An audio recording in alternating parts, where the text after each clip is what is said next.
are military analytics. Vladimir Putin, who was on the verge of losing the Ukraine war, faced the danger of civil war. Putin brought the world and his own fortune to the brink of an abyss with his war decision. While the devastating reality of the war united almost the whole world against Russia, the common name and everyone's target was Putin. A new report that shook Russia claimed that Putin's throne is shaking. The invasion of Ukraine created much turmoil in Russia. Putin's decision to invade Ukraine drew the reactions of not only the world, but also his own people whom he tracked to an unknown end. The allegations that there was a leadership war in Russia fell like a bomb on the agenda. After predicting that Russia would be defeated in Ukraine under any circumstance, the race to overthrow President Vladimir Putin began. Russia's military crisis has led to a power crisis. The political war in Russia has already begun. Putin, whose war strategy in Ukraine has been widely criticized, is about to lose his seat. There has been talk backstage that Putin is likely to be sacked if the war in Ukraine continues to go awry. According to information obtained from sources close to his administration, it is said that a future without Putin is being discussed more and more. Although Russia's attack against Ukraine's territorial integrity began as of February 24th, it is still a matter of curiosity when this war would end. Invading Russia, which has attacked civilians as well as the Ukrainian army, has not been able to get one step ahead of its target. Moscow, which planned to bring down the Ukrainian capital, Kiev, within 48 hours. On the contrary, had a complete failure by withdrawing from the occupied territories. Internal coups are being planned in Russia, which has moved away from its position. On February 24th, Russian President Vladimir Putin has admitted the failure of the Russian army. We can also say that Putin understood that the Russian army should learn from the defeat of the Ukrainians. The fact that the Russian army, which was seriously hit in the Ukraine war, had difficulties and the operations it could carry out on the ground were quite limited, brought the war to a standstill for Russia. On the other hand, the Russian army, using military equipment from the Soviet Union, cannot prevent the attacks of the brave Ukrainian army and continues to retreat. Russian President Putin is officially disappointed in Ukraine, voicing his war failures on Ukrainian soil. The Russian president publicly humiliated the deputy prime minister for not buying more planes. Putin expressed disappointment with the events in Ukraine while scolding his Kremlin colleague. He accused Deputy Prime Minister Denis Manturov of failing to procure military and civilian aircraft to assist Russia's war effort. Angered at the failure to complete contracts for new civil and military aircraft, Putin could hardly contain himself. While Russia continues to be inadequate on the military front, Putin is also looking for new ways to make progress in Ukraine. Needing to make military changes after a difficult few months, Putin dismissed Sergei Surovikin, nicknamed General Armageddon, from his position at the head of Russia's war in Ukraine, just 3 months after he took office, and appointed Valery Gerasimov to replace him. Commanding General Sergei Surovikin, along with 2 other generals, was demoted to Gerasimov's deputy. Officially ordered by Defense Minister Sergei Shoigu, the reshuffle came with the express approval of Russian President Vladimir Putin and signaled that he still had confidence in his top military leaders, who have come under widespread criticism over the soldiers' performance in the conflict. Gerasimov is one of Putin's most trusted allies and one of 3 people who helped plan the invasion of Ukraine. On the other hand, after the failures in Ukraine, voices against the government have started to be louder in Russia. President Putin is trying to protect his seat. While contemplating the invasion of Ukraine, internationalists have become more hostile to the Kremlin's policies in Ukraine. Vladimir Putin is on the verge of a palace coup. It's only a matter of time before Putin is overthrown in a coup led by disgruntled hardliners. Putin's place in the presidency began to become even more insecure. Among the rumors, it is claimed that 2 separate groups affiliated to Wagner leader Prigozhin and Defense Minister Shoigu are fighting for the leadership of Russia. There is a rivalry for the new leadership of the country between Wagner's founder, Yevgeny Prigozhin, who is also a close friend of Putin, and Defense Minister Sergei Shoigu. Prigozhin's grouping stands against the grouping that Shoigu is included in. They have already started fighting with each other like it's a feudal war. At the same time, the claims were strengthened that Prigozhin began to position himself not only as a war commander, but also as a public and political figure. ultra-nationalists and extreme hardliners who do not oppose the war but do not agree with the way the war is going want to put the bill on Putin and get him out of his seat. It has been understood that all this special military operation or war, which is now called by another name, has no benefit to Russia's reputation or to the economy. For this reason, other groups that could put pressure on Putin joined in the coup plan. The military is absolutely fed up with Putin's personal intervention. It's only a matter of time before we see a palace coup or a Kremlin coup under the leadership of Gerasimov. If they can come up with a plan and moral courage, the Russian army is in a desperate situation as the corruption in their supply system has given them weapons of clearly inferior quality to Western ones. Russian soldiers accused Russian President Vladimir Putin and the military's top command for leaving them high and dry in a frozen trench with supplies or medical care. Russian soldiers also expressed their belief that the actions of the command undermine the combat capability of the army. On the other hand, the town of Solder, where the hottest clashes are taking place, is an important battlefield, and Russia is fighting for its first significant land gain in months. It looks like a tough victory for the Kremlin. Russia's war to capture Solder will also come at the expense of the Russians suffering heavy losses and the comprehensive destruction of their claimed territory. The governor of Donetsk, Pavlo Kirilenko, stated that more than 100 Russian soldiers were killed in the Battle of Solder in the last 24 hours. Kirilenko said that Russian forces bombed a dozen towns and villages in the region the other day, while the Russians literally walked over the bodies of their own soldiers and burned everything in their path. Russian forces are using mortars and rockets to bombard Solder in a relentless assault after military setbacks have turned what the Kremlin had hoped to be a swift victory into a crushing war of attrition that had to end for nearly 12 months while the Russians continue their attacks. Civilians are trying to survive in the middle of this massacre. The fall of Solder is seen as a reward for a Kremlin that has longed for good news from the battlefield in recent months. After losing the important city of Kherson in December, it also plans to provide a springboard for Russian troops to conquer other parts of the eastern Donetsk province that remain under Ukrainian control, particularly the nearby strategic city of Bakhmut. These Russian dreams are interpreted as the last hopes of a country that is about to lose the war. On the other hand, Ukrainian allies emphasize that they will continue to support Ukraine until victory is achieved against Russia and peace is restored in Europe. French President Emmanuel Macron announced that France will supply Ukraine with light tanks and will continue to support its air defense. It is also stated that the USA will start sending light armored combat vehicles to Ukraine. The willingness of the US to send Bradley-type armored vehicles was confirmed by President Joe Biden. Germany also announced that it will supply Ukraine with air defense systems and armored combat vehicles. It has been confirmed that Germany will supply Ukraine with the Patriot air defense system and Marder-type armored combat vehicles. Now, many weapons that the Ukrainian armed forces bought from their Western allies are on their way. Many of these weapons are heavy weapons, and the Ukrainian armed forces have a great opportunity to defeat Putin. He sees this in the bureaucrats in the Kremlin. It seems that the end of Putin will come from his own circle. The Ukrainian-Russian war has now turned into a completely different dimension. While the fighting intensified in Donetsk, one of the most key regions of the war, Ukrainian forces took action on the southern front lines of the country. This Ukrainian tactic was based on launching counterattacks in the triangle of Zaporizhia Oblast, Melitopol and Kherson Oblast to cut off the land gate of Crimea, where the main breaking point of the war would be, while the Russians lingered in Bakhmut and Solder. The current problems with military ammunition put Russia in a passive position on Ukraine's southern fronts. The invading troops are now completely locked in Bakhmut and Solder in the Donetsk region, in line with the directives from Moscow. The Russian army has spent a very serious part of its arsenal in eastern Ukraine. However, the fact that the Ukrainian defense forces built strong defense shields in the risky areas between Bakhmut and Solder and the center lines of these two cities made all the advances made by the Russians worthless. The efforts of the mercenaries of the Wagner Group and the leader of the group to put himself in the foreground were not enough to capture these two cities.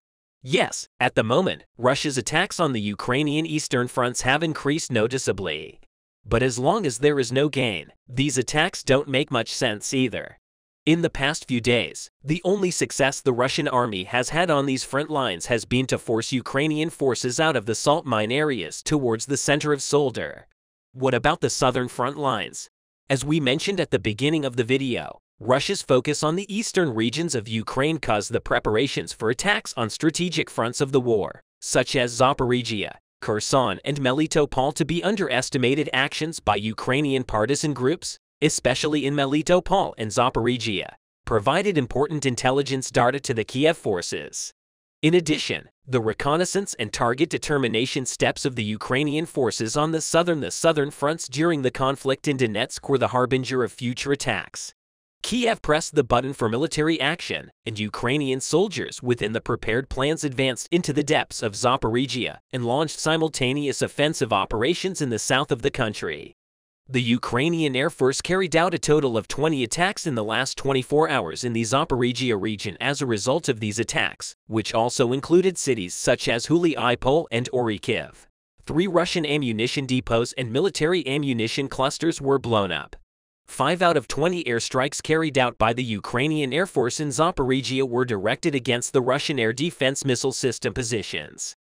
And as a result of these attacks, the Ukrainian Air Force, in cooperation with artillery units, destroyed one of the most effective air defense systems of the Russian army. The S-300 missile system, seeking victory in Donetsk, Russia, was struck in the heart by these attacks in Zaporizhia. The cost of Russia's S-300 air defense system is exactly $155 million, not only in terms of financing, but also in the field of air dominance. Russia has lost a lot of credibility with these attacks. While the fashion of the S-300 was buried in history, the U.S. origin AGM-88 anti-radiation harm missiles, one of the architects of this victory, started to rise again. We are already seeing the effect of the AGM-88 missiles, which are effectively used by the Ukrainian forces in these attacks. Russia has still not developed a 100% countermeasure against these missiles since Ukrainian Air Force personnel integrated AGM-88 harm missiles into MiG-29 fighter jets. Russia's S-300 air defense systems have failed to perform as expected. In addition, the Ukrainian army's threat to the Crimean Peninsula with unmanned aerial vehicles greatly affected the attacks on the southern fronts of Ukraine because Russia gave much more importance to the Crimea. So it had to move its best air defense systems to the peninsula. At this point, the Ukrainian Air Force had the opportunity to expand its range of offensive operations against the positions of the Russian air defense systems in Zaporizhia and other southern front lines. Russian targets in Crimea were also constantly attacked by low-flying drones modified by the Ukrainian army and added additional engines. In other words, the harmful side in both issues was Russia.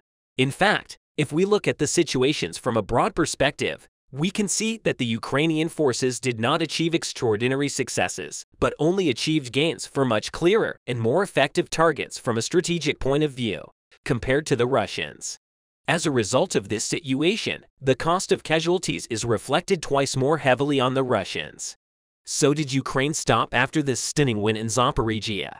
Of course not. So far, the Ukrainian armed forces has managed to blow up at least 10 Russian 300 air defense systems, including 2 in October, 2 in September, 1 in December, 4 in August, and 1 this week. The fact that Russia has become so invulnerable to the air attacks of the Ukrainian forces also reflects the desperation of the Moscow administration, as the Current Affairs YouTube channel. All of our findings are created by the work and analysis of our field warfare expert team, and are based on data from the US, UK, Russia and Ukraine, Ministries of Defense, and independent war analysis and monitoring sources. While the Russian military is said to have the best arsenal against airstrikes, it has had a hard time intercepting low-tech or suicidal drones by Ukraine. This is one of the many mysteries of the war in Ukraine. The Russian anti-aircraft defense of Moscow troops, considered by Western military members to be one of the most compact and efficient in the world, has long displayed an uncomfortable level of tension. Ukrainian planes, missiles, and drones in a short time regularly managed to penetrate the defensive shield that the Russians were trying to establish over their military bases. On paper, the Russian army has the best arsenal against airstrikes. One of the batteries of multi-layer surface-to-air missiles capable of detecting and destroying the best-known systems aircraft and ballistics is the S-300. This air defense system fires cruise missiles at a distance of more than 300 kilometers and can reach a very high altitude. The neutralization of the Russian S-300s by the Ukrainians was one of the important factors affecting the course of the war. Primarily, the Russians have the S-300, which is used to protect sensitive areas such as logistics, warehouses, military bases, command centers. And in addition, Russia has medium and low-altitude defense equipment such as Tor, Buk or Pantsir, mounted on wheels or tank tracks which are more compact and mobile. These equipment accompany ground troops on the ground, and protect them when enemy support is in close proximity in the air. According to military experts, there are about 1,000 of these anti-aircraft defense systems in Russia. Despite this impressive arsenal, it regularly managed to break through Russia's restricted areas, which the Ukrainian military called access denial and area denial. The best example of this happened in Belgorod recently. 2 helicopters belonging to the Kiev forces managed to return unharmed to Ukraine, crossing the Russian border and hitting a fuel tank in Belgorod from early December. Until now, Ukraine's airstrikes have turned into a nightmare for Russia. In addition to these attacks of Ukraine, the progress of the war against Moscow greatly damaged the morale of the Russian soldiers. You may remember that shortly before the new year, Russian soldiers destroyed an S-300 missile system with their own drones in the Bryansk region of Russia. But the situation was not scrutinized much by the Russian media. Some sources claim that the striking situation happened because the Russian soldiers were tired of the war. It's a method that can be effective for anti-war Russians when you think about it. In addition, similar fiascos continued to occur within the Russian army. Some news sources referring to these situations reported that Ukraine's attacks were no longer needed to harm Russia and that the Russian army was collapsing from within. It seems inevitable that the effects of this collapse will cause serious mistakes for the Russians in the future. Are battles won with powerful weapons or with the soldiers? The war on the lands of Eastern Europe reveals this great dilemma. Guns fight in wars, but soldiers win wars. The success of the armies depends on the soldiers who believe in victory. We see the most concrete example of this situation in the Ukraine war. Most of the soldiers fighting in the Russian army don't even know what they are fighting for. Lacking ideals and belief in victory, Russian soldiers question their presence on the front lines.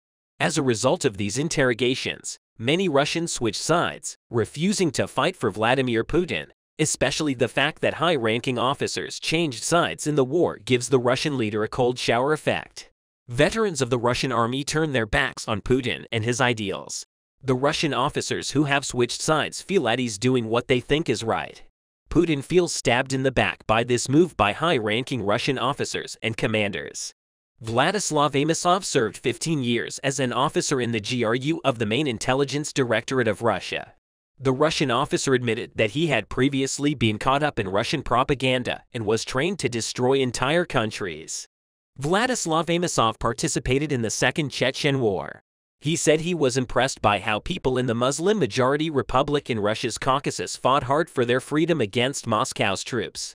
Amosov stated that he finally understood that he was a slave to the system created by Putin and his gang. The Russian officer stated that he had no choice but to free himself. That's why Amosov stated that he left Russian military service when Putin illegally annexed Crimea in 2014. After Putin's full-scale invasion in 2022, Amosov arrived in Kiev through the Civil Council in Poland, which recruited volunteers to fight for Ukraine. After arriving in Kiev, Amosov promised to form a battalion to fight against Vladimir Putin's forces. Amosov, who comes from Yakutsk, a remote city in Siberia, said that he is in the final stages of forming a volunteer military unit called the Siberian Battalion. Amosov stated that the soldiers of the Siberian Battalion are ready to be part of a sabotage and reconnaissance group that will enter Russian territory and destroy the enemies there. Amosov said, "The enemies of my homeland are those who currently support this Putin government." In addition, from the first day of the Ukrainian war, the number of Russians who thought like Amosov was quite high. As it is known, Ukrainian President Vladimir Zelensky had called for volunteer legions at the very beginning of the war. This call resonated all over the world. Thousands of volunteer soldiers from dozens of countries, including the USA and the UK, came to Ukraine. Most of the volunteers joined the International Legion.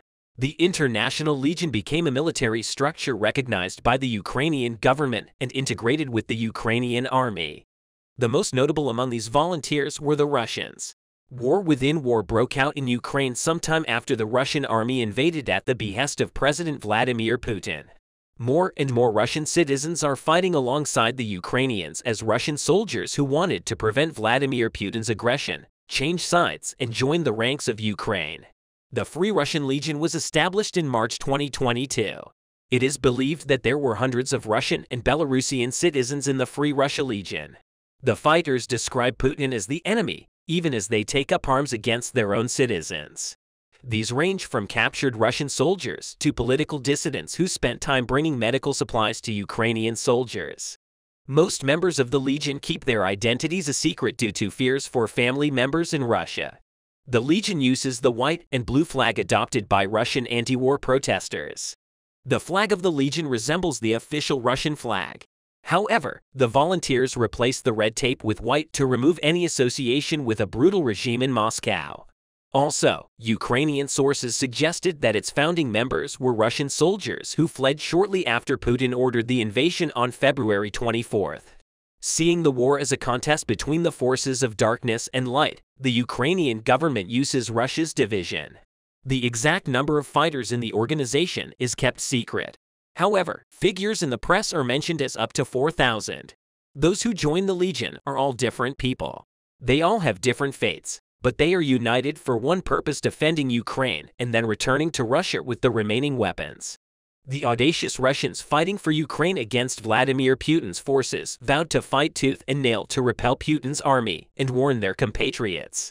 Soldiers in the Russian Legion fighting for Ukraine expressed their reproach to Putin's soldiers, saying all your enemies are in the Kremlin. Their manifesto describes them as free citizens of Russia who took on their own responsibilities and began to fight for the new Russia. The Russians, who have changed sides, are locked in a fierce war with their compatriots. Let's look at the details of the video shared on social media by the first female soldier who served here to get to know the Russian Legion better. The first female soldier to join the Freedom for Russia Legion urged her compatriots to switch sides in an online video message. The masked woman holding an assault rifle with both hands urged the Kremlin troops to change their loyalty to a Ukrainian military contingent of Russian citizens. In a short video posted online, the unnamed woman said, "We must stop the war together and bring true freedom to Russia. The Putin regime must be overthrown. Stop tolerating cruelty. Join our Legion." On the other hand, it is difficult to determine the extent of support for the war within Russia. Russians face dire consequences as they protest or vocally oppose the Russian invasion of Ukraine. While the latest opinion polls show that more than half of Russians have a positive view of Putin, these may be distorted because Russians are afraid to reveal their true thoughts when new censorship laws can sentence people to up to 15 years in prison for fake war. Related news. Many may be afraid to express their true views. In short, Russian soldiers and high-ranking officers have lost faith in Putin's Ukraine war. Having changed sides, the Russians managed to think freely and reach the right conclusion and committed themselves to the freedom of Ukraine. But the Kremlin leadership is very agitated as its soldiers have switched sides. Russia, which was shaken by casualties throughout the war, received another incurable wound when its soldiers crossed over to Ukraine. While Russia is struggling with the loss of soldiers, on the other hand, it is trying to defend itself against Ukrainian attacks. According to a new assessment, Russian forces built extensive defenses in southern Ukraine in preparation for Ukrainian forces to take action to seize the city of Melitopol. The UK Defense Ministry said in a statement that Moscow's troops in the Zaporizhia region in southern Ukraine have built 3-tier defense zones along about 120 kilometers of this area in the government departments. Daily update: the front line determining forward combat positions is followed by 2 more elaborate defensive zones, each separated by about 6 to 12 miles. Russian forces have conducted defensive operations in southern Ukraine, building trenches and Dragon's Teeth fortifications, according to Washington-based Institute for the Study of War think tank. It is not yet clear whether the city, previously labeled as a gateway to the Russian-controlled Crimean Peninsula in southern mainland Ukraine, will be the target of an anticipated counterattack from Kiev forces. Details of the upcoming counteroffensive were not made public by the Ukrainian leaders, however. Leaked Pentagon documents shared online seem to indicate that the counteroffensive began in April. In summary, with the arrival of the summer season and the warming of the weather, the lines seem to be quite active. Both sides are looking for an opportunity to counterattack in terms of counteroffensive. Ukraine is in a more advantageous position. Ukrainian soldiers are very willing to fight for the freedom of their country. For Russia, the situation is the opposite. Russians are losing their loyalty to Putin day by day. Can Russian officers and soldiers who changed sides change the course of the Ukrainian war?